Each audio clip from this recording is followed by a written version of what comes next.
Cadet Ryan Collins stared through the window as the huge space station came into view. The station glowed with lights against the dark background of space. Spaceships of all sizes moved in and out of its docking areas. Ryan felt nervous as he watched. "First human at the Academy in 5 years," said Captain Lavra Banks as she stood next to him. Her uniform looked neat with the small Earth badge that seemed tiny compared to the big Federation symbol. "You carry the hopes of our whole planet, Collins," Ryan nodded with a dry throat. "No pressure, right, Captain?" She gave a small smile. "The Federation accepted you because of your test scores and your special ability to adapt. Remember that." The shuttle docked with a soft bump. Ryan gathered his few belongings. Earth had only been a trial member of the Galactic Federation for 12 years. Most alien species still thought of humans as primitive. Ryan scoring high enough on the entrance tests to get accepted was seen as almost impossible by Federation standards. As the door opened, Ryan saw a group of Academy officials waiting. At the front stood Commandant Zorax, a tall blue-gray-skinned alien with 4 arms crossed over his chest. "Cadet Collins," the Commandant said with a metallic voice from his translator. "Welcome to the Galactic Federation Academy. Was your trip comfortable?" "Yes, sir." "Thank you, sir," Ryan replied, trying to remember the formal greetings he had learned. Behind the Commandant stood several other cadets, all aliens from different Federation worlds. Ryan could feel them watching him. Some looked curious, others dismissive. A see-through skinned alien named Vilax whispered something to a snake-like cadet next to him. Both made laughing sounds. "Your species is still new to space travel," Commandant Zorax continued, not noticing the other cadets' reactions.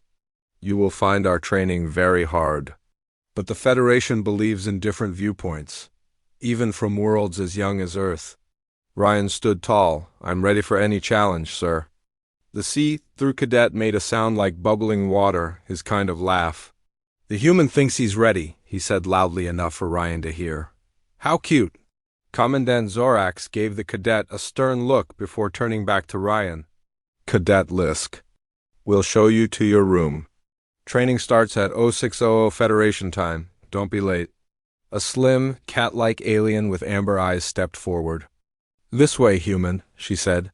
Not unkindly, but clearly distant. As Ryan followed Cadet Lisk through the shiny hallways of the station, he could hear whispers and snickers behind him. "Remember why you're here," he whispered to himself, thinking of Earth and what this chance meant.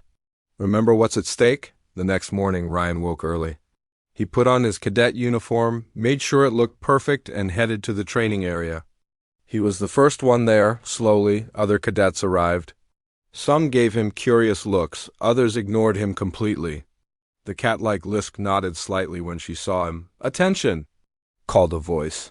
The cadets all stood straight as Lieutenant Krell entered. Krell was a rocky-skinned alien with glowing eyes. "Welcome to basic combat training. Today we assess your starting abilities." The first test was a running course. Ryan lined up with the others. When the signal came, they all took off. Some aliens moved incredibly fast on multiple legs. Others used natural jumping abilities. Ryan pushed himself hard, finishing in the middle of the pack. He noticed some surprised looks. Next came strength testing. Here, Ryan did better.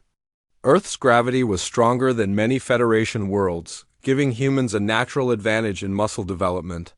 When Ryan lifted weights that made some of the other species struggle, the see-through cadet Vilax made that bubbling laugh again. "Beginners." "Luck," Vilax said to his friends. "Wait until the real training starts." Days passed, and Ryan settled into a routine. Wake, train, study, sleep. The academics were the hardest part. Ryan had to learn about technologies Earth scientists barely understood. The alien cadets had grown up with this knowledge. For Ryan, it was like learning a completely new language. In the mess hall one evening, Ryan sat alone as usual. He had gotten used to the strange alien foods, finding a few he actually liked. As he ate, he noticed Lisk approaching his table. "You are doing better than expected, human," she said, sitting across from him. Her amber eyes studied him with interest. "Thanks, I think," Ryan replied. The others are talking about you, she continued. Some are impressed by your physical abilities. Others think you will fail when we start the specialized training, Ryan shrugged. I'll just have to prove them wrong. Lisk's whiskers twitched. The next phase begins tomorrow. Environmental training. It will test even the most advanced species. What kind of environment? Ryan asked. Extreme conditions. Heat, cold, toxic air, high gravity. We will use special gear designed for each species' weaknesses. Her ears flattened slightly. For humans, the gear will be ... extensive. After Lisk left, Ryan sat thinking. From what he had learned, most Federation species came from worlds with specific environmental ranges.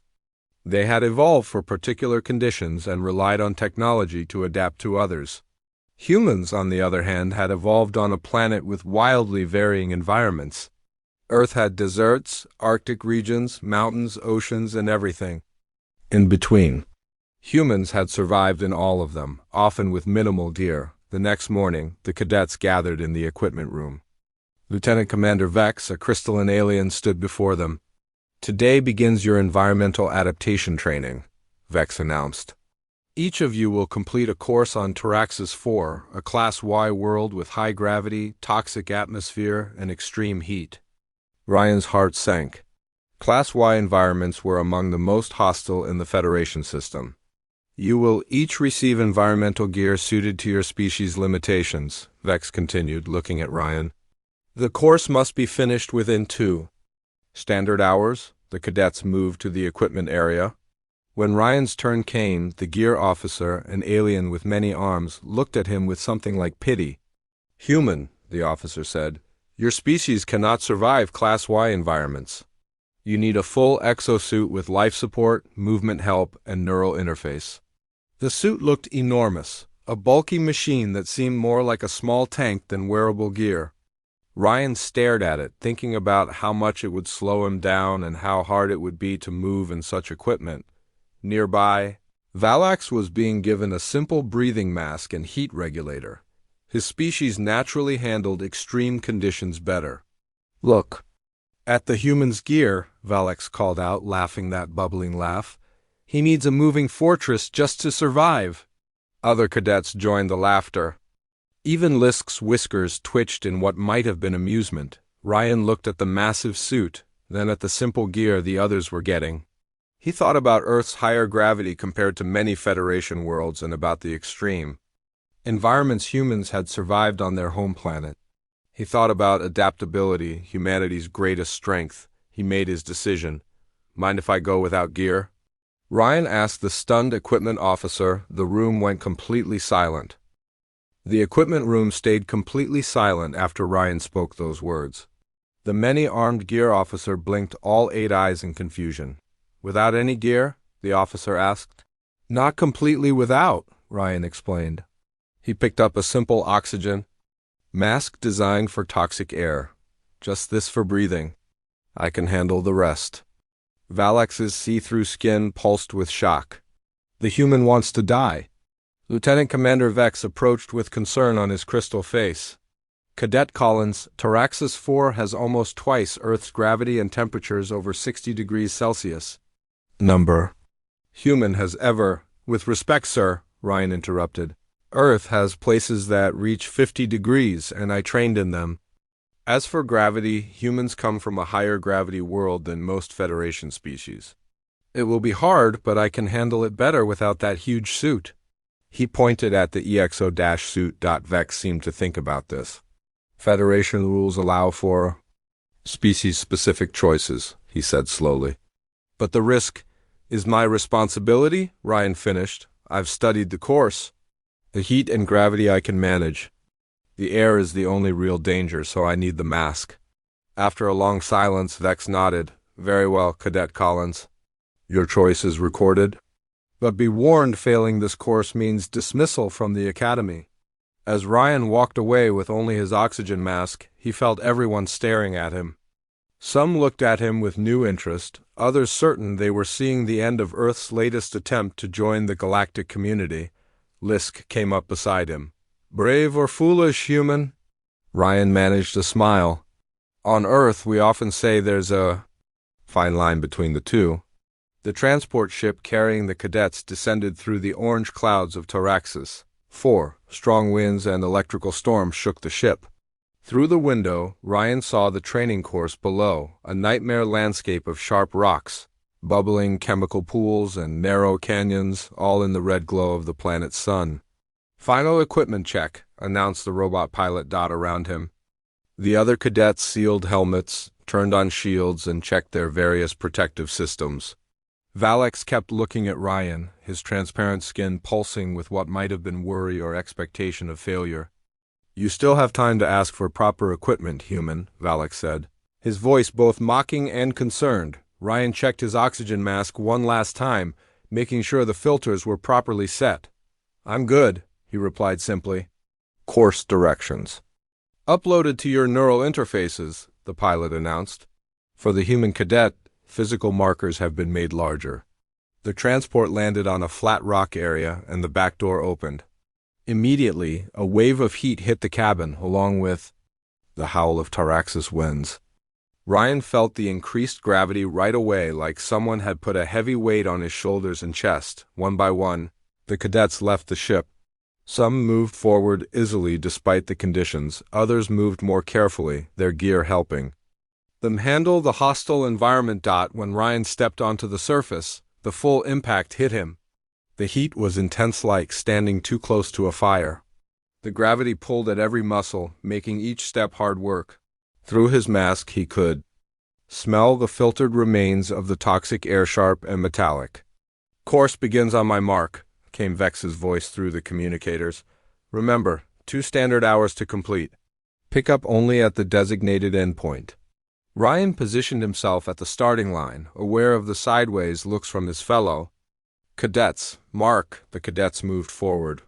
Those with anti-gravity help or natural adaptations to high gravity quickly pulled ahead. Ryan set his own pace, knowing that running would be suicide. Each step was careful, deliberate, fighting against the crush of Taraxis. The first obstacle was a narrow ridge above a bubbling chemical lake. The poisonous fumes rose in colorful clouds, sometimes catching fire in brief flashes. Most cadets activated shield technology or special breathing equipment.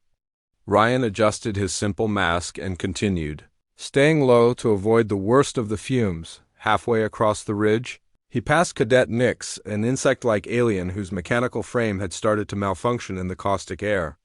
The alien was struggling, his mouth parts clicking in frustration. "Need help?" Ryan asked, stopping despite the precious time ticking away. The alien's compound eyes studied him. "Why would you help? We compete individually. On Earth, we have a saying, we rise by lifting." "Others," Ryan replied, examining the frame. He spotted the problem, a sensor damaged by the atmosphere. "Here," he said, reaching into his small gear pouch and pulling out a tube of sealant he'd brought along. With quick, precise movements, he applied it to the damaged area. "This should hold until you finish." Nix's mouth parts clicked in what might have been surprise. "Thank you, human." Ryan nodded and continued on, his muscles already burning from the effort. Ahead lay a series of tight ravines where the toxic atmosphere collected thickly. He could see other cadets using jet assists or natural abilities to jump over the worst sections. He had no such options. Using his mountain climbing experience from Earth, Ryan navigated the ravines methodically, finding handholds where others might not look. Using the terrain itself as both challenge and solution. An hour into the course, the true cost became clear. His lungs burned despite the mask. His muscles screamed in protest with each movement. Sweat poured from his body, quickly evaporating in the intense heat. Yet he pressed on, passing several cadets whose gear had malfunctioned or who had tired themselves despite their technological advantages.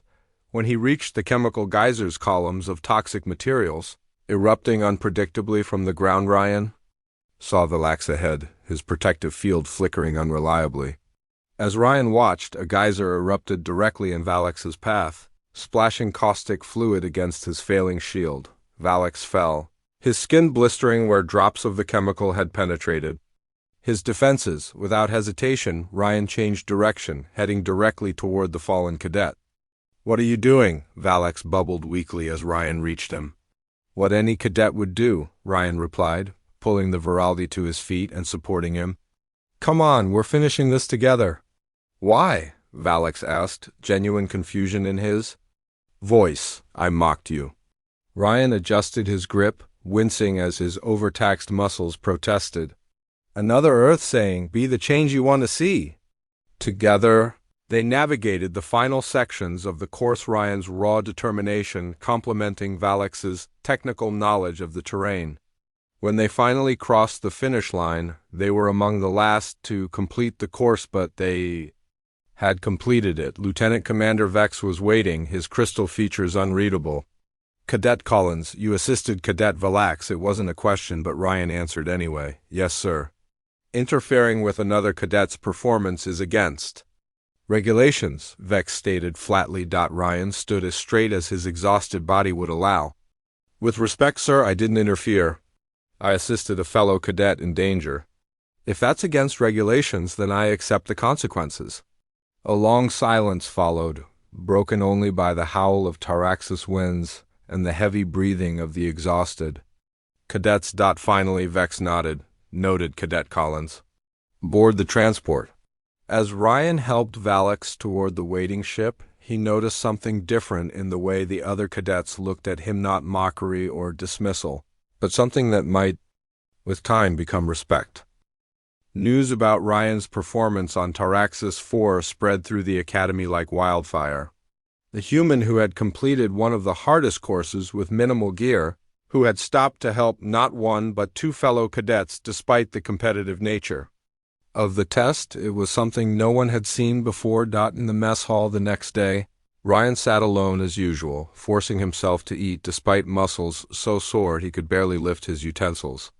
The gravity on the station, set to a Federation standard slightly lower than Earth's, felt wonderful after Taraxis.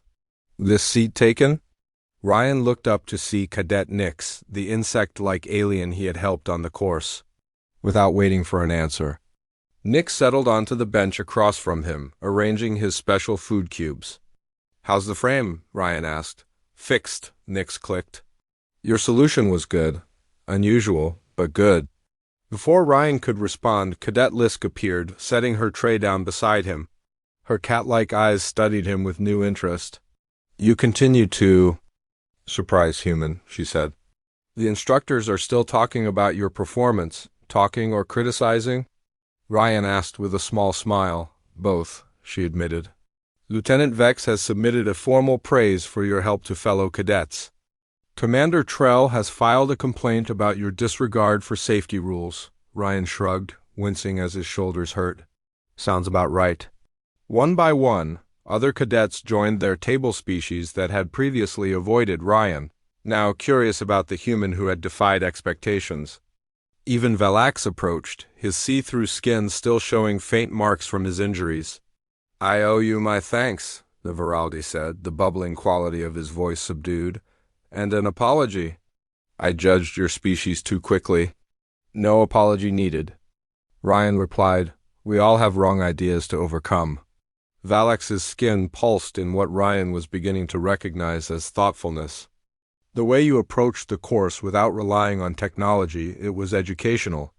Perhaps there is something to learn from your species' methods. The conversation flowed more easily after that, with cadets from a dozen worlds sharing their experiences of the Taraxis course and asking Ryan questions about Earth's environments and training techniques. For the first time since arriving at the academy, Ryan felt like more than an oddity. He felt like a cadet among cadets. The moment was interrupted by the arrival of Commandant Zorax, his forearms clasped behind his back as he approached their table. The mess hall fell silent. Cadet Collins, the Commandant said, his voice carrying in the quiet. A word, if you please. Ryan stood, ignoring his protesting muscles, and followed the Commandant to a quiet corner. Your actions on Taraxis 4 have created quite a stir, Zorax began. Some instructors believe you acted recklessly, endangering yourself and potentially the mission. Ryan kept his face neutral. I understood the risks, sir. Yes, I believe you did. Zorax studied him with all 4 of his eyes. What you may not have understood is the impact of your choices. The Federation prides itself on technological advancement, on solving problems through superior engineering and science. Your primitive approach challenges those assumptions. With respect, sir, I don't see it that way, Ryan replied carefully. I use the tools appropriate to my species and training. That's not rejecting technology, it's using it wisely. Zorax was silent for a moment. An interesting view. Tell me, Cadet, why did you help Cadets Nix and Valax? You must have known it would impact your completion time, Ryan considered his answer. On Earth, we believe that true strength isn't just about individual achievement. It's about how we perform as a community, how we support each other. The strongest leaders are those who lift others up, not those who step over them to get ahead. A primitive concept, Zorax said, but there was no dismissal in his tone, only curiosity. Yet perhaps one with merit. The Federation's founding principle is that we are stronger together than apart, though we sometimes forget this in practice. The Commandant straightened to his full, impressive height. You will report to Advanced Tactical tomorrow at 0800 hours. Instructor Kavaran has requested your presence in his class. Ryan blinked in surprise. Advanced Tactical was reserved for senior cadets. Sir, I'm still a first year. Indeed you are, Zorax agreed. Consider it an opportunity to continue challenging assumptions, both ours and your own. The next day, Ryan stood nervously outside the Advanced Tactical classroom. Senior cadets walked past him, some giving him curious looks. He checked his uniform one last time before entering. The classroom was arranged in a semicircle with workstations for each cadet. At the center stood Instructor Kavaran, a tall, thin alien with skin that seemed to shift colors as he moved. His reputation as the toughest instructor at the academy was well known. Cadet Collins said as Ryan entered.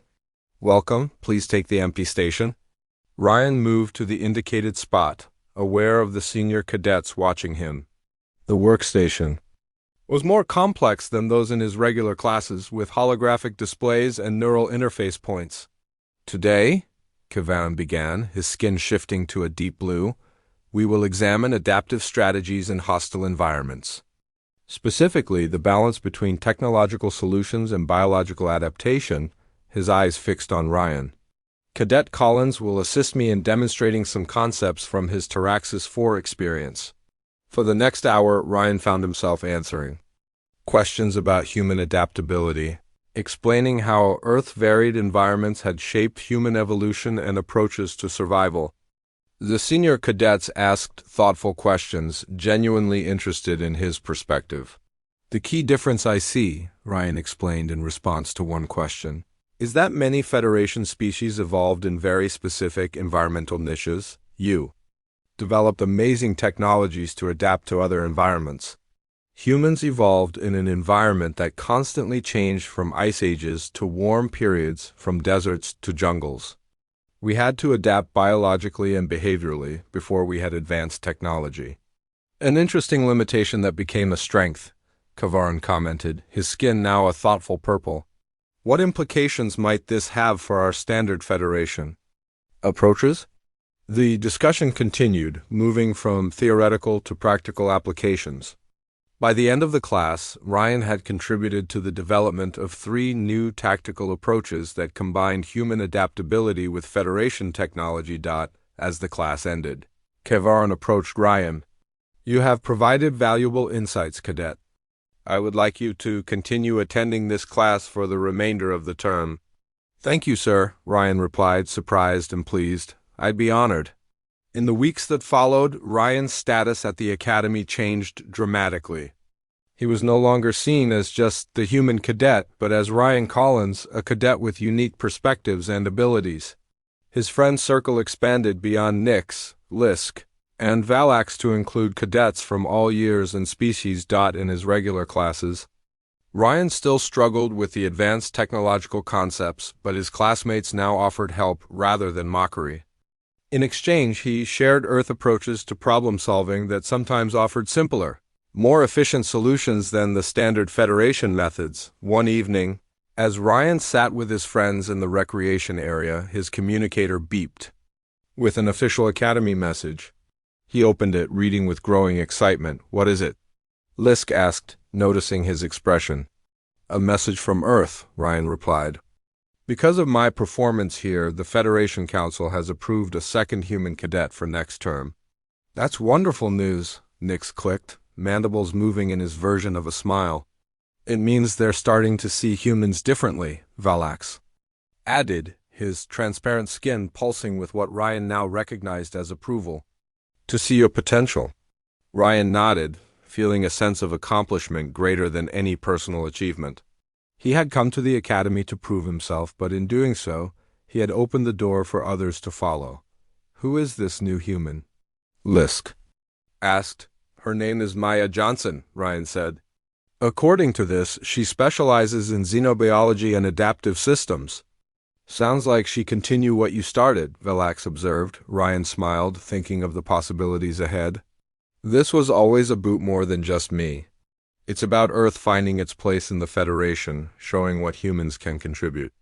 As they continued talking, making plans to welcome the new human cadet when she arrived, Ryan realized how much had changed since that moment in the equipment room when he had asked to go without gear. One simple decision, based on understanding his own strengths rather than accepting others' assumptions, had changed everything. 3 months passed since the Toraxis 4 training exercise. The Academy moved into its high-intensity training period, where cadets faced increasingly difficult challenges. Ryan found himself busier than ever, balancing his regular classes with his special sessions in advanced tactical. On this particular morning, Ryan stood with 15 other cadets in the zero-gravity combat chamber. The large spherical room had handholds scattered across its surface and floating obstacles throughout the space. Instructor Ren, a small but intimidating 4-armed alien, floated at the center. "Today's exercise is simple," Ren announced. "Capture the flag placed at the opposite side of the chamber while avoiding elimination. Touch by training weapons means elimination. Last cadet standing wins additional points." Ryan studied the chamber carefully. Most of the other cadets came from low-gravity worlds and had more experience moving in zero-G environments. Some even had natural adaptations like gas bladders or magnetic skin that gave them advantages. Ryan had only his Earth training to rely on. "Begin," Ren called, pushing away to an observation platform. The cadets launched themselves in all directions. Ryan pushed off gently, moving toward a large floating barrier. Unlike the others who shot straight toward the flag, he took his time, observing their movements and the patterns of elimination. Valax moved with surprising grace, his transparent body hard to track in the shifting lights of the chamber. Lisk used her natural balance and reflexes to twist between obstacles. Nix employed his species' ability to cling to surfaces to move strategically around the edges. Ryan watched, waited, and planned. He had learned that Federation training often emphasized direct approaches using technological or biological advantages. Earth training emphasized tactics, patience, and using the environment. When half the cadets had been eliminated, Ryan made his move. He pushed off firmly from his hiding spot, angling toward a series of small handholds. Rather than moving directly toward the flag, he circled the outer edge of the chamber. "The human is using a strange approach again," he heard one cadet say to another. There was no mockery in the voice, now only analytical interest. Ryan continued his indirect path, using minimal movements to conserve energy. When Cadet Zorn, a gas-filled alien with excellent zero-G mobility, moved to intercept him, Ryan used a quick rotation maneuver he had learned from Earth astronaut training to redirect his momentum and avoid the attack. One by one, the remaining cadets were eliminated. Finally, only Ryan, Valax, and Lisk remained. The flag floated tantalizingly at the far end of the chamber, secured to a small platform. "Interesting situation," Valax's bubbling voice called across the chamber. "Allies in the field, competitors in the exercise. May the best cadet win," Ryan replied with a smile. The three circled each other cautiously. Lisk made the first move, using her amazing reflexes to dart toward the flag. Valax intercepted her, their training weapons clashing in a flurry of movement. Ryan used their distraction to push off toward the flag from an unexpected angle. Lisk noticed first and disengaged from Vilax to pursue Ryan. Her natural agility made her faster in zero-G. But Ryan had positioned himself with fewer obstacles in his path. The race to the flag became intense, with Vilax joining the pursuit. At the last moment, when Lisk was about to overtake him, Ryan executed a move that surprised everyone, including Instructor Ren, who leaned forward on his observation platform. Instead of continuing directly to the flag, Ryan pushed off a nearby obstacle, changing his direction sharply and causing Lisk to overshoot. In the same motion, he used the momentum to slingshot himself toward the flag from a new angle. His hand closed around the flag seconds before Vilax could reach it. "Exercise complete," Red announced. "Cadet Collins successful." As the gravity slowly returned to normal levels, the cadets drifted down to the chamber floor. Ryan found himself surrounded by his classmates, all asking questions about his strategy and movements. "That final maneuver," Lisk said, her ears twitching with curiosity. "I've never seen that approach before." "It's based on something Earth astronauts developed," Ryan explained. "They called it the Morrow Redirect after the astronaut who first used it during a space station emergency." Instructor Ren approached, his forearms crossed in his species gesture of approval. "Excellent tactical thinking, Cadet Collins. You used the chamber's design to your advantage rather than relying solely on physical capabilities." "Thank you, sir," Ryan replied. "Your performance will be added to the Advanced Tactical Database as a case study," Ren continued. "I believe Instructor Kavaran will be interested in analyzing your approach." As the cadets filed out of the chamber toward the showers, Ryan felt a tap on his shoulder. He turned to find Commandant Zorax waiting. "A moment of your time, Cadet Collins," the Commandant said. Ryan followed Zorax to a small meeting room adjacent to the training areas. Inside, a holographic display showed Earth rotating slowly. "I've received a communication from the Federation Council," Zorax began. "Regarding the Human Integration Program?" Ryan nodded, waiting for the Commandant to continue.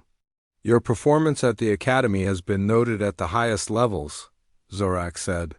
"The Council is considering expanding the number of human cadets accepted next term from 1 to 5. Ryan couldn't hide his surprise and excitement. "That's wonderful news, sir." "Indeed," Zorax agreed, all four eyes studying Ryan carefully. "I have been asked to provide my assessment of how this might affect Academy operations." Ryan understood the unspoken question. "And you wanted my input?" "You have a unique perspective," Zorax acknowledged. "You understand both human capabilities and Federation expectations." Ryan thought carefully before answering. "I believe more human cadets would benefit both Earth and the Federation, sir. Humans bring different problem-solving approaches and adaptability. The Academy teaches technological expertise and structured methodologies. Together, they complement each other." Zorax nodded slowly. "Your assessment matches my own. However, there are concerns about human physical limitations in certain training scenarios." "With respect, sir," Ryan replied, "I think my experience shows that what some see as limitations can become advantages with the right approach. Humans may not have natural adaptations for every environment, but our ability to adapt behaviorally and use minimal resources efficiently has value." "A compelling argument," Zorax said. "One that I will include in my report to the Council." As Ryan left the meeting, he felt a sense of purpose even stronger than before. His presence at the Academy wasn't just about his own training anymore. It was about building a bridge between Earth and the wider galactic community. That evening, Ryan received a message from Maya Johnson, the human cadet who would be joining the Academy next term. She had many questions about life at the Academy, the challenges she might face, and how to prepare. As Ryan composed his reply, he found himself smiling. 6 months ago, he had been a lonely pioneer facing mockery and doubt. Now he was helping to pave the way for others, sharing what he had learned, and watching as perceptions of humans slowly changed throughout the Academy. "The most important thing to remember," he wrote to Maya, "is that what others might see as your weaknesses can be your greatest strengths. Don't try to be like everyone else, show them what makes humans unique." He sent the message, then joined his friends for dinner. As he sat with Valax, Lisk, Nix, and several other cadets from various species, sharing stories and planning for upcoming exercises, Ryan realized that this connection across species and worlds was what the Federation was truly meant to be. 6 months into his training at the academy, Ryan stood on the observation deck watching the stars. The hum of the station's systems provided a constant background to his thoughts. He wasn't alone anymore. Cadets Lisk, Nix, Valax, and several others had joined him to watch the arrival of the newest class of recruits. Nervous? Lisk asked, her cat-like form graceful as she leaned against the railing beside him. Ryan smiled. A little. I've never been on the welcoming committee before. The new human cadet will benefit from your experience. Nix clicked, mandibles moving in what Ryan now recognized as the Zarlaxian equivalent of a smile. You have made the path easier, as your species might say. In the distance, a small transport ship approached the station, the same type that had brought Ryan months ago.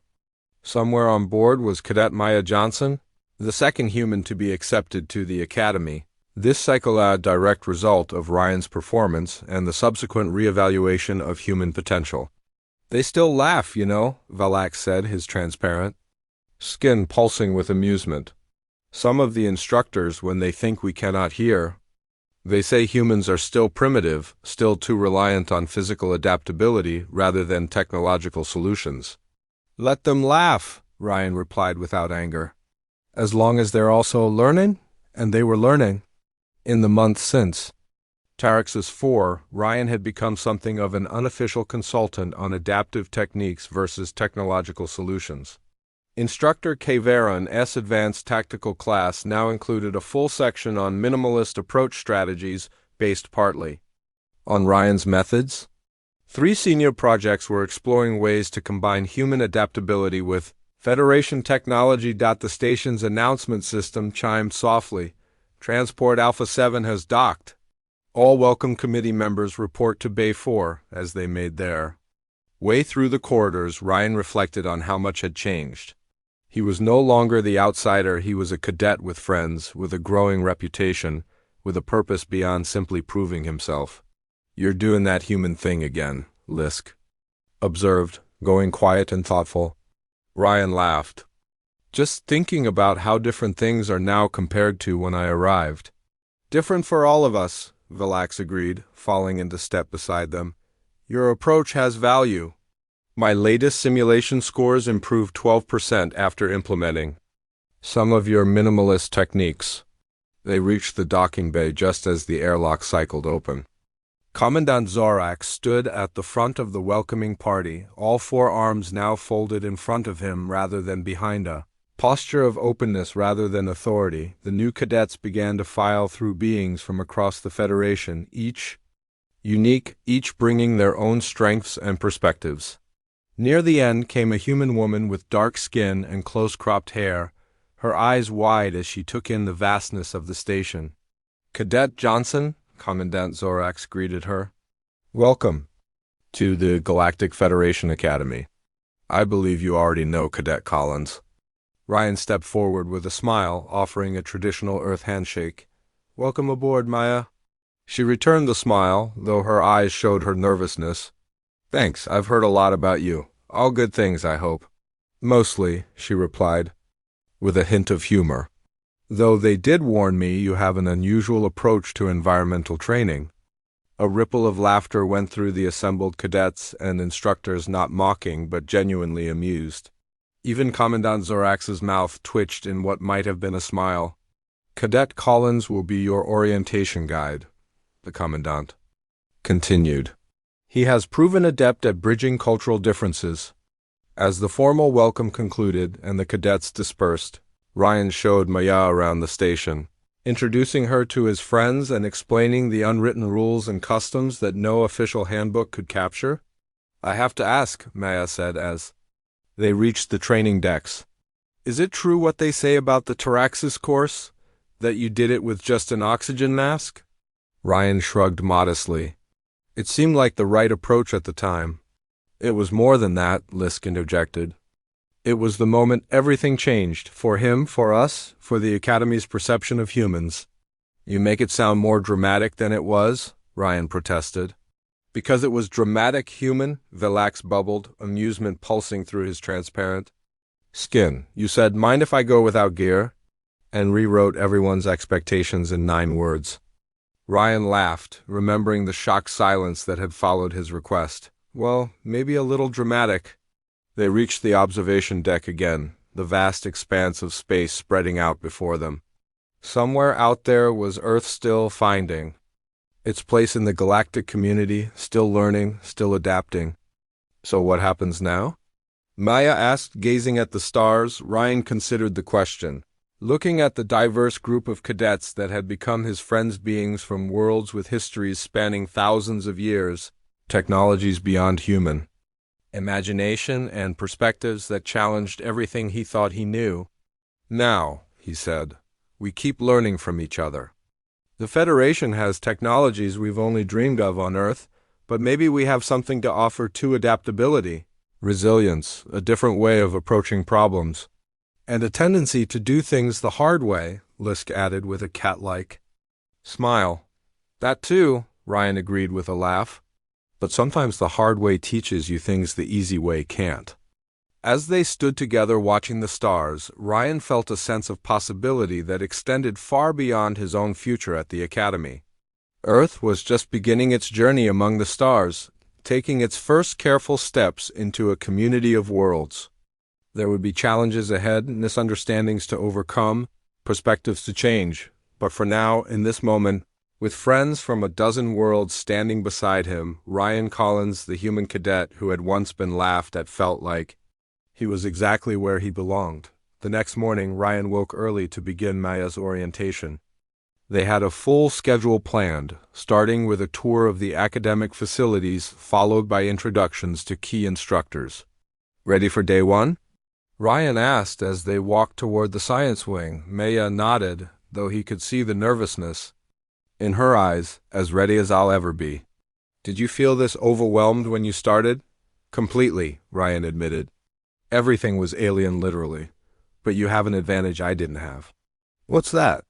You're not the only human anymore, he said with a smile. As they entered the main laboratory, several alien cadets looked up from their work. Ryan noticed how their gazes lingered on Maya with curiosity rather than dismissal. This is our newest cadet, Maya Johnson, Ryan announced. From Earth. To his pleasure, several cadets came forward to welcome her, asking questions about her specialties and background. The change in attitude from his own arrival was striking. Later, as they sat in the mess hall for lunch, Maya looked around at the diverse beings filling the space. I expected more resistance, she admitted quietly. The briefings on Earth prepared us for potential prejudice. Things have changed, Ryan explained. 6 months ago, you would have faced what I did, assumptions about human limitations, mockery, isolation. But we've started to change minds, because of what you did on Taraxis. Ryan shook his head. That was just the beginning. The real change came after, when we started working together, humans and aliens combining approaches, learning from each other. Across the mess hall, Ryan spotted Commandant Zorax watching them. The 4-armed alien gave a small nod of acknowledgement. The Federation Council has approved 5 human cadets for next term, Ryan told Maya. In 2 years, that could be 20 or more. Eventually, Earth will have full member status. Maya looked impressed. All because you asked to go without gear, Ryan smiled. Sometimes the smallest decisions have the biggest impacts. I just did what seemed right at the time. As they finished lunch and continued the orientation tour, Ryan couldn't help feeling proud, not just of his own achievements, but of what they represented for Earth's future in the Federation.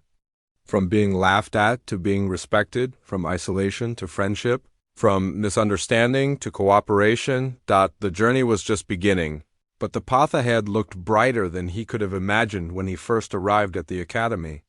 As they walked through the corridors of the station, Ryan Collins looked forward to whatever challenges came next, confident that humans had found their place among the stars,